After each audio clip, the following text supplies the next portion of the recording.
Bienvenidos al curso de paleobiología. Vamos a comenzar con un vistazo general acerca de esta ciencia. La paleobiología, al igual que la biología evolutiva, son ciencias que se consideran integrativas dentro del conjunto de las ciencias biológicas. Esto quiere decir que requieren del conocimiento que es aportado por otras muchas disciplinas o ciencias dentro de este conjunto. Vamos a partir de una pregunta muy sencilla, que es, ¿son sinónimos paleobiología de paleontología? Si bien las palabras son un poquito diferentes, de hecho sus raíces etimológicas son paleos antiguos, bios vida, logos tratado estudio. Paleobiología es el estudio de la vida antigua. Y paleos antiguo, ontos ser, logos tratado estudio, es decir, estudio de los seres antiguos. La verdad es que por raíces también sí se pueden considerar sinónimos estas dos palabras para la ciencia en general que las engloba. ¿Por qué hago esta precisión? Porque, bueno, pues existen en algunos planes de estudio que existe la materia de paleontología y en otros existe paleobiología.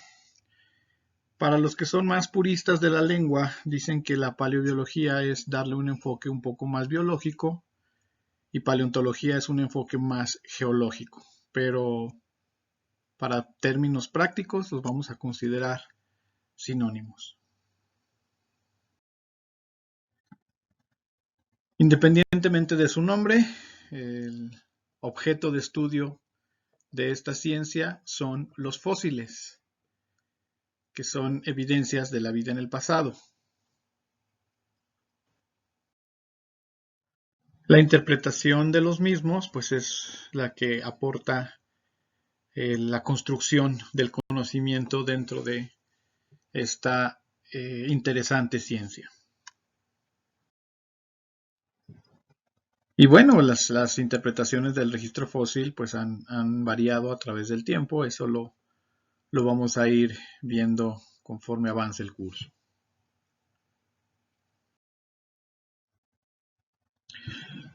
Otro objeto de estudio de esta ciencia es el tiempo. Recordemos un poquito acerca del tiempo. Bueno, es una palabra que utilizamos todos los días.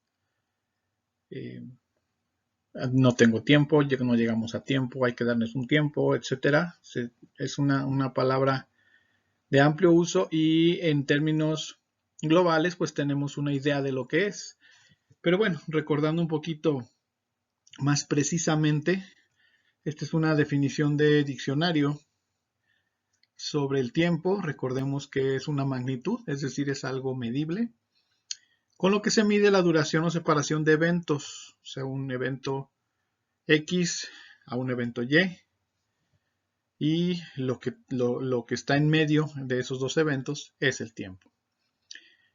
Tenemos, o durante mucho tiempo se tuvo la idea de que el tiempo es absoluto, que pasa para todos igual, en todo momento, en todo lugar. Pero gracias a la teoría de la relatividad propuesta por Einstein, sabemos que el tiempo también es relativo. El tiempo está en relación, entre otras cosas, a los centros de gravedad, por ejemplo. La velocidad a la que transcurre el tiempo es distinta. De hecho, pues hoy concebimos al tiempo como una distorsión del espacio tridimensional de acuerdo a lo fuerte de los centros de gravedad. ¿Sí? Entonces el tiempo se distorsiona, o la idea que tenemos del tiempo, este tiempo lineal, pues sí sufre una distorsión. Sin embargo, para fines prácticos de esta materia, vamos a considerar el tiempo como la visión más tradicional, es decir, una línea que viene del pasado, que va hacia el futuro, que transcurre de manera uniforme. ¿Por qué? Bueno, pues porque todo lo que vamos a hablar aquí ha transcurrido en el tiempo. Vamos a hablar del tiempo geológico, el tiempo de la Tierra, y pues básicamente, insisto, solo para términos prácticos, pues el tiempo es el mismo, ¿no? O sea, la gravedad de la Tierra no ha variado en gran medida a través de los 4.600 millones de años de existencia de la Tierra. Entonces, por esa razón, lo vamos a ver de esa manera. En la formación profesional de un biólogo se tiene casi siempre muy claro lo que es la dimensión espacial de las cosas, es decir, el tamaño de las cosas unas con respecto a las otras. Por ejemplo, bueno, en esta imagen sobra decir, no hay que explicar que un rinoceronte no es del tamaño de la Tierra, ni una célula es del tamaño de la Luna, ¿no? Ni que el rinoceronte va a estar a la sombra de ese hongo. Entonces nos queda muy claro, no hay mucho que explicar acerca de los tamaños. Claro que cuando uno llega un poco más a detalle al mundo microscópico, ya esta dimensión espacial se pierde un poco. A veces sí nos perdemos entre el tamaño de un virus, una bacteria, un protozoario, que son muy dispares, son muy diferentes. Pero en esta materia lo que necesitamos es un dominio de la dimensión temporal, que ese es un poquito más difícil. Sobre todo si el tiempo que se maneja aquí escapa de la percepción humana. Enseguida voy a explicarlo un poco mejor. De acuerdo a la percepción humana, podemos clasificar al tiempo en dos conjuntos. El microtiempo, que es el que coincide, digamos, con la existencia humana y nuestra percepción, es decir, va desde segundos, minutos, horas, días, meses, años, lustros, décadas, hasta un siglo. De hecho, ese es el límite. ¿Por qué? Porque siglos completos, ningún humano ha vivido más de uno, es decir, nadie ha vivido 2 o 3 siglos. Entonces, digamos un siglo, claro que si hay personas que han vivido 120, 125 años, pero pues es un siglo, sigue siendo uno y un poquito más. Entonces, ese es el microtiempo, pero normalmente ese lo manejamos bien y se usa mucho en ecología, se usa mucho pues en todas las áreas, ¿no?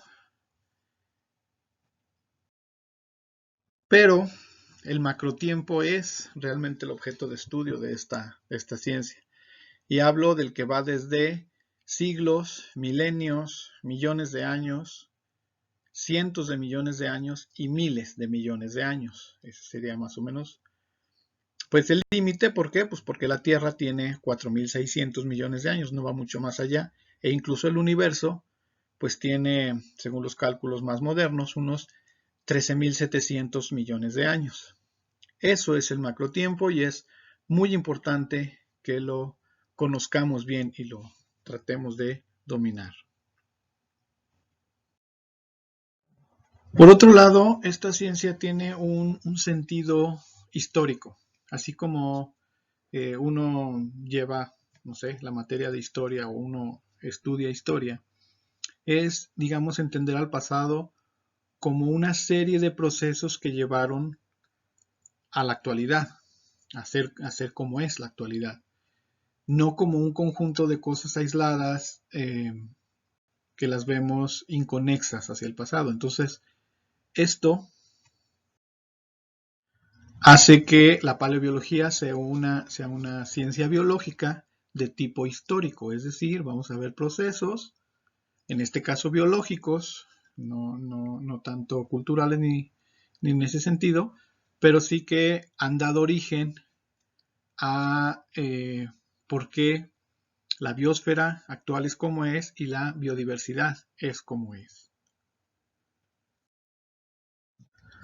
Entonces, bueno, partimos como siempre de los conceptos más elementales y en este caso, ¿qué es la paleobiología? Pues es la ciencia que estudia la vida en el pasado geológico. a través de la interpretación del registro fósil. Y un fósil, a su vez, es todo rastro, huella o indicio de vida en el pasado geológico y que debe tener al menos 10.000 años de antigüedad.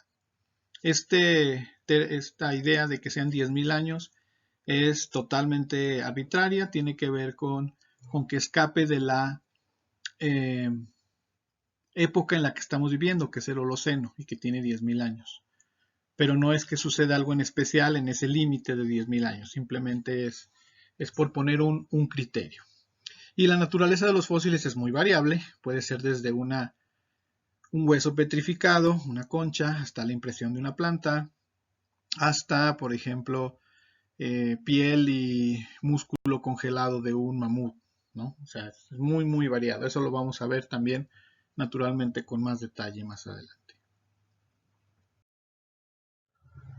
La paleobiología está sustentada en dos grandes bases, que son todas las ciencias biológicas por un lado y todas las ciencias geológicas por el otro.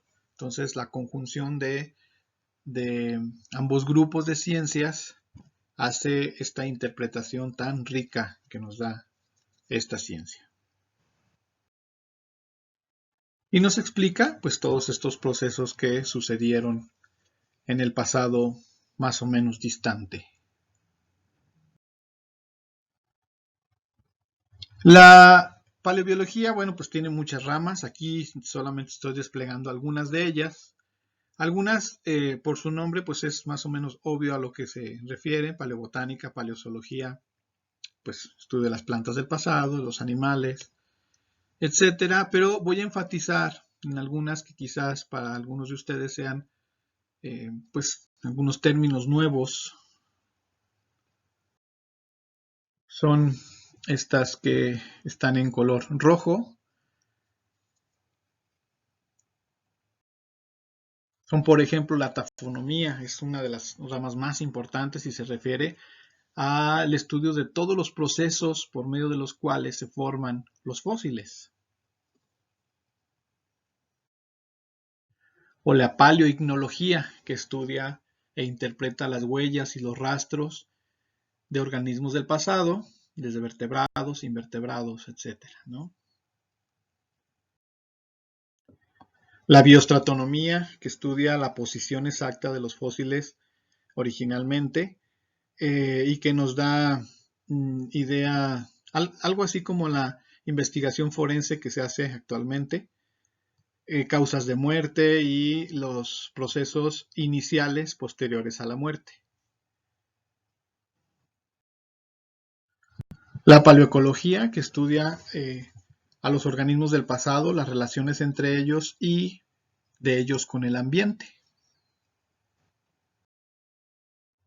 O la paleoantropología, que estudia todo el registro fósil del linaje humano.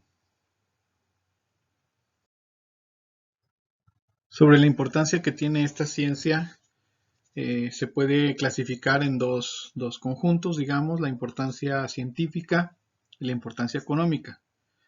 Comenzando con la importancia científica, bueno, pues la primera y la más importante es generar información básica de la vida en el pasado. Me refiero a información per se o de por sí, es decir, información que si bien de principio no tiene una aplicación directa, pues es información que se tiene que generar y bueno, en todas las ciencias es de esa manera, ¿no? La información básica es muy, muy importante.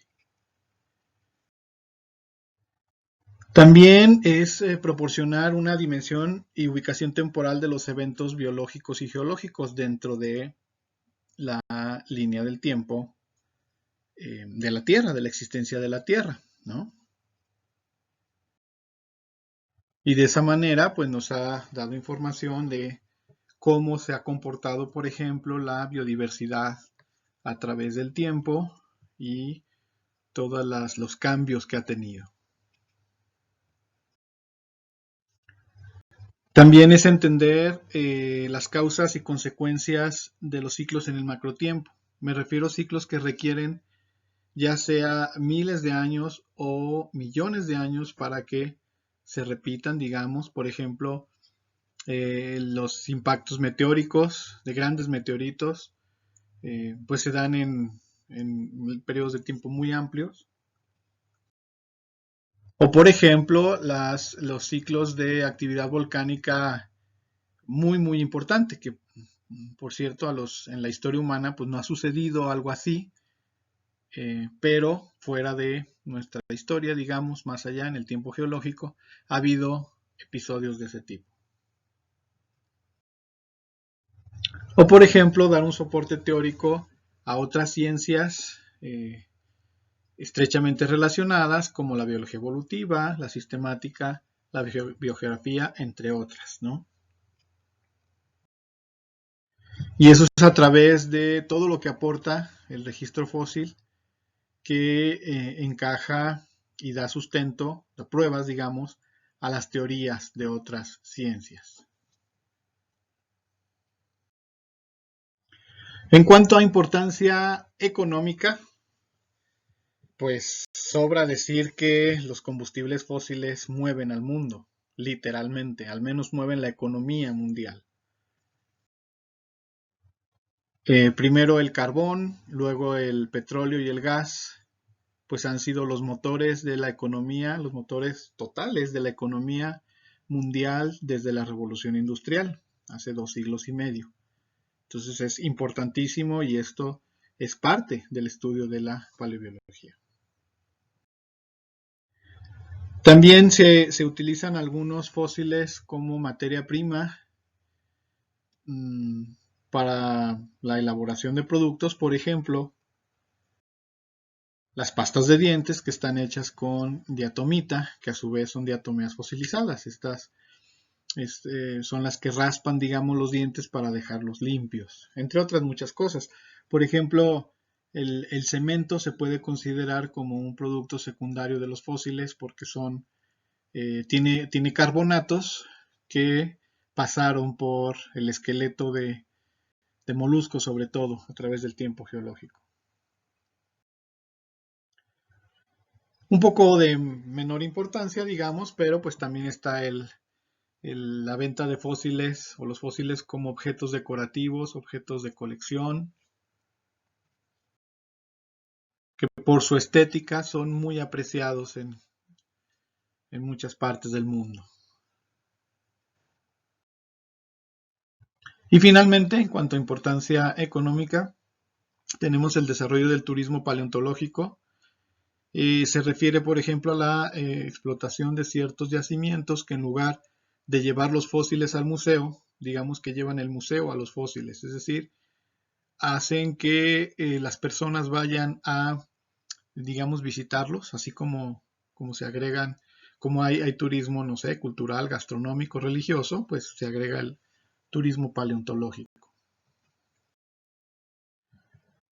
Por ejemplo, es una localidad que está en el Estado de México, haciendo un aljibe, se encontraron unos restos de mamut y bueno, pues ya quedó como un museo de sitio administrado por el dueño precisamente de ese terreno.